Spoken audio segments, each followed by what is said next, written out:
moment. I probably have two, if I'm allowed to say. My first memorable fashion moment is when I was probably about 13, maybe 12.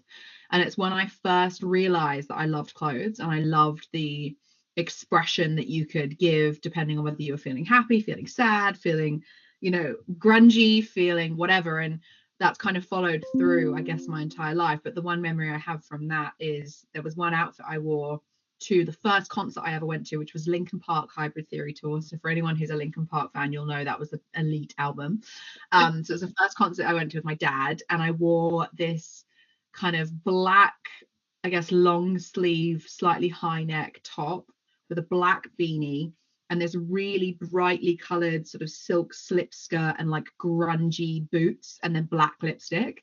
And I remember at the time, like, it was so out there and so whatever, but I look back at it like, oh, that was my first experimentation with like stamping my foot in the ground of like, this is what I feel and this is what I'm going to wear.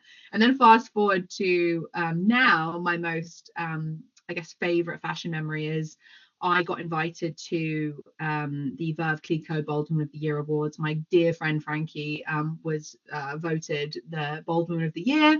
So I got to accompany her to that, and I wore this incredible, and pink's my thing, Dahlia, in case you haven't seen. Pink's totally my thing as well. I love pink. I love it. Life's too short not to be covered in pink and glitter, as far as I'm concerned, and diamonds and as much rose as you can get your hands on.